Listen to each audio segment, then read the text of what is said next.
Bonjour à toutes et à tous, est-ce que vous allez bien? Nouvelle infiltrée du dimanche, c'est un plaisir de vous retrouver aujourd'hui et notre programme commence comme ça. On commence au Mans pour la fête du timbre à la salle Charles Trenet. Donc évidemment l'Union philatélique sartoise est présente, mais aussi la Poste pour découvrir des timbres originaux de cette année, de l'année dernière, notamment autour des éditions du cirque. C'est le thème qui est mis en avant cette année. On va voir ça un peu plus près juste après ce sommaire. Deuxième sujet de la journée, on part à la Chapelle Saint-Aubin à la salle Lauré Dubois pour Ludigork 2025, un événement autour des figurines, des jeux de société, des jeux de rôle, mais en réalité on dit jeux de figurines et on va le découvrir au long de l'émission. Troisième sujet, on part en pleine campagne à Jupille pour une ferme de permaculture, ça s'appelle Crocus Permaculture. Des visites sont proposées là-bas, nous on y allait avant les visites justement pour vous faire découvrir cette pratique de la permaculture et des usages et bienfaits de certaines plantes qu'on ne soupçonnerait même pas. Et on finit notre journée, c'est infiltré aux étangs chauds au Mans pour du disque golf. C'est peut-être un sport que vous avez déjà entendu, peut-être pas, c'est une pratique de plus en plus répandue avec du frisbee. C'est le club local Les Manches Disques qui nous accueille et vous allez voir, c'est génial. Bonne infiltrée à tous, c'est parti! Tout le week-end, l'Union philatéliste sartoise se réunit et invite tous les passionnés comme les curieux ici à la salle Charles Trenet pour la fête du timbre. Un thème est mis à l'honneur cette année, les arts de la rue. Donc on entend le jonglage, les acrobaties ou encore d'autres pratiques, tout ça sur un timbre. Bon allez, je crois qu'il est l'heure pour nous d'aller se poster à l'intérieur de cette salle. Et ça y est, on est à l'intérieur de cette salle Charles Trenet avec Pierre Barsac, bonjour. Bonjour. Vous êtes président de l'Union philatélique sartoise. Alors on l'appelle UPS, donc Union philatélique sartoise, qui existe depuis 1909. J'y étais pas à l'époque. Bah, j'imagine bien, oui. Donc voilà, c'est l'une des plus anciennes sociétés philatéliques, non seulement dans la Sarthe, mais même, je pense, en France. Ah oui. Voilà, oui, parce que 1909, ça fait quand même déjà très longtemps. On a même fêté le centenaire en 2009. Et il y a toujours du relais dans l'association, ça perdure toujours? Ça perdure. On aimerait bien sûr un petit peu de renouvellement. Parce que malheureusement, tout ce qui est collection aujourd'hui, timbres, cartes postales, bon, ça n'a plus l'aura que ça a pu avoir pendant des années. La philatélie au XXe siècle, c'était extrêmement connu, reconnu, parce qu'il y avait du courrier. Le problème d'aujourd'hui, on ne peut pas reprocher aux jeunes générations de ne pas s'intéresser à quelque chose qui est en train de disparaître. Donc nous, les associations philatéliques, on ne peut plus penser la collection de timbres comme on l'a pensé tout au long du XXe siècle, puisque les lettres arrivaient dans les boîtes aux lettres avec des timbres de l'étranger. C'était très facile de faire une collection. Aujourd'hui, on ne peut plus collectionner comme ça. Donc il faut repenser tout pour que survivent les associations. En philatélie, la seule partie qui reste vivante, très vivante, c'est la partie la plus chère, la plus noble. C'est-à-dire qu'il y a encore de très très belles collections qui se vendent très cher, avec des pièces très rares, que beaucoup d'entre nous, pour ne pas dire tous, on n'a pas dans les albums. Hein, la case reste vide. Donc, il y a des cases qui restent vides et qu'on ne remplira pas. Mais ce commerce, disons, de haut niveau existe, un petit peu comme le commerce des voitures du Ferrari GTO, par exemple, les voitures très très connues, qui ont une aura, qui sont très, très célèbres, ça marche très très bien. Pour les timbres, c'est un peu pareil.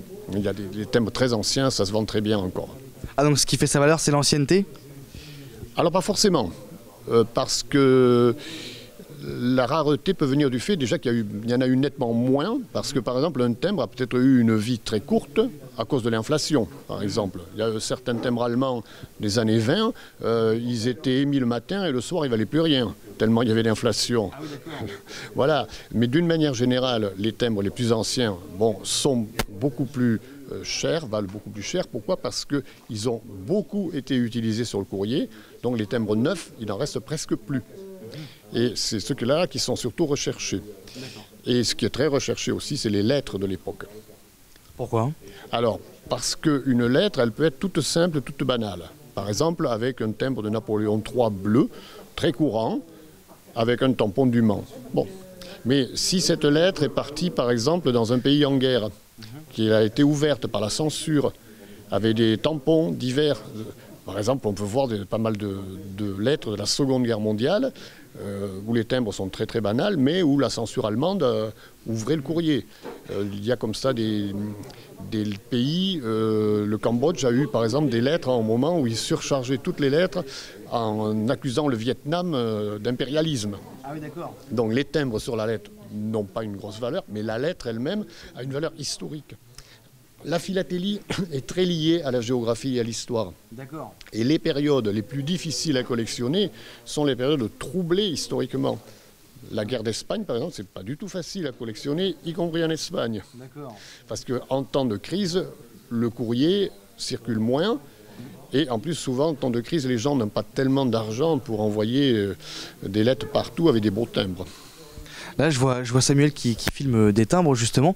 On a toujours plein de motifs, des simples ou des un peu plus sophistiqués parfois. Qui se charge des dessins sur les timbres? Alors, les timbres sont des valeurs fiduciaires au même titre que les billets de banque. C'est-à-dire que, hormis ce qu'on appelle les monts timbres à moi, la Poste vous expliquera mieux que moi ce que c'est un programme national. Si une ville veut avoir un timbre, je prends un exemple, si Le Mans voulait un timbre avec la muraille, par exemple, il faut que la mairie en fasse la demande à l'organisme postal, et ça prendra plusieurs années avant que ce soit accepté ou non. Et donc la Poste a chaque année une liste de timbres, de thèmes qui sont prévus, qui sont autour généralement des lieux célèbres, des personnages célèbres et des commémorations célèbres. 50e anniversaire de tel événement. Par exemple, cette année, qu'est-ce qu'il peut y avoir en 1925, 2025, il y a peut-être certainement un centenaire de quelque chose qui va être va déboucher sur un timbre, parfois même sur deux, ça dépend. Mais c'est la Poste elle-même, c'est l'État qui décide. En France, il n'y a pas de poste privé. C'est le cas en Allemagne. En Suède, il y a des postes privés, mais pas en France. Mais pour revenir sur les dessins qu'il y a sur les timbres, la Poste derrière contacte des artistes? Alors il y a des artistes qui sont soit déjà des départs des dessinateurs. Il y a eu même certains dessinateurs qui n'ont rien à voir avec la philatélie. Bon, on peut citer en Sarthe François Bruer, qui est connu. C'est lui qui a réalisé le timbre de la journée du timbre en 2018, qui représente une Alpine Renault A110 de rallye. C'est lui qui l'a dessiné. Et après, il y a tout un travail de gravure. La France est un des rares pays au monde où il y a encore certains timbres qui sont en taille douce. La taille douce, c'est un art de gravure, ce qui explique que le timbre a un relief et qui fait la beauté du timbre. Et par exemple, la reproduction d'un tableau de maître en taille douce est tout un art. Très bien, on va se rapprocher de la Poste maintenant, parce qu'ils sont quand même vachement concernés par le sujet, et ils sont présents aujourd'hui sur la fête du timbre. Bonjour messieurs, dames de la Poste, je vais me mettre avec vous peut-être monsieur. Hop, je fais le tour. Comment allez-vous? Très bien, merci. Comment vous vous appelez? Frédéric. Alors Frédéric, vous êtes ici à la fête du timbre pour représenter la Poste. Quel est votre rôle et qu'est-ce que vous mettez en avant? Alors, donc déjà, on met en avant le timbre qui est exprès pour la fête du timbre. Vous avez même deux timbres, un timbre à l'unité, qui est à 1,39 €, et vous avez un autre timbre qui est sur un petit bloc feuillé à 2,78 €. Avec ça, nous avons aussi l'oblitération premier jour. C'est une oblitération exprès pour la ville du Mans et exprès pour cette journée. Alors, oblitération, j'ai pas le mot. Alors, très bien. Oblitération, c'est un petit coup de tampon sur le timbre. Donc c'est un petit coup de tampon qu'on met sur le timbre, qui se met dans le petit coin en bas à droite, en bas à gauche du timbre. Et donc ça c'est recherché par les collectionneurs. Voilà, de dire qu'ils sont venus à l'événement et que le timbre est exprès pour cet événement-là. Donc la Poste est présente dans 83 villes sur la France. Et il y a plusieurs villes sur les Pays de la Loire, dont, si je me souviens bien, il y a Le Mans, vous avez Laval, et puis vous avez d'autres villes. Donc la Poste est présente pour pouvoir, donc il y a deux choses, c'est d'abord l'émission d'un timbre à date, c'est-à-dire le tampon spécifique qui accompagne ces fêtes de la journée du timbre. Et donc ça permet aux collectionneurs d'acheter les timbres qui sont émis spécifiquement pour cette fête et en plus de repartir avec un souvenir, avec le cachet, ce qui en règle générale donne de la valeur au timbre. Voilà. Très bien. Et on en profite aussi pour pouvoir communiquer sur cet événement, pour pouvoir communiquer sur... On peut se rapprocher si vous voulez, on peut y aller ensemble. Ouais. On communique également sur un autre événement majeur où la Poste, vous le savez, c'est également de nombreux services qui peuvent accompagner nos clients. Et donc, dont notamment, dans 15 jours, à partir du 24 mars, on proposera dans les bureaux de poste, et notamment au bureau de poste du Mans République, un vélo. Donc, c'est le vélo de mon facteur. C'est un vélo, en fin de compte, du facteur qui est recyclé. Et qui est proposé à la vente. Donc c'est un vélo électrique. Le client choisit sa couleur et ça permet d'utiliser un vélo qui soit recyclé par une association qui fait ça en France. Donc voilà, c'est une valeur aussi écologique. Et puis en même temps, d'avoir un côté pratique, un côté vintage, de voir reprendre le vélo du facteur.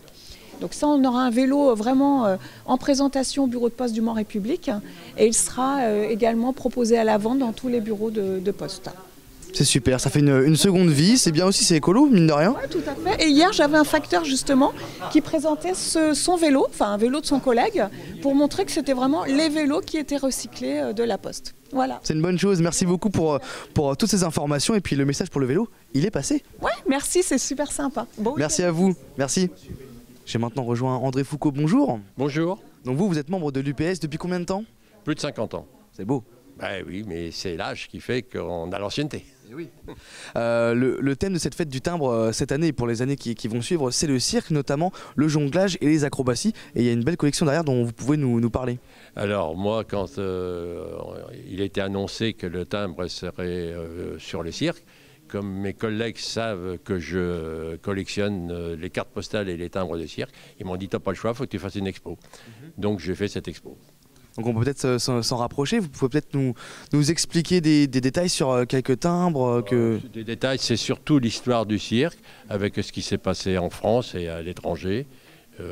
Voilà, comme là, il y a les Fratellini, il y a une carte qui est dédicacée par les 3 frères Fratellini, c'est quand même relativement rare. Autrement, j'ai mon Zavata, plein de choses comme ça. J'ai essayé que ça soit agréable pour le public. Alors pourquoi votre truc à vous, c'est le cirque? Ça, je ne sais pas. Ouais, vous y êtes mis quand à collectionner des choses sur le cirque? Il y a, je sais pas, 30, 40 ans, j'en sais rien. Allez, il y a 2 choses. Je collectionnais le cirque et en plus, j'ai connu un photographe de cirque. Toutes les cartes qui sont là, c'est lui qui les a éditées. Et c'est devenu un ami et je collectionne donc les timbres et les cartes postales de cirque moderne. C'est des cartes postales, les grandes illustrations qu'on voit à droite? Là, c'est des programmes.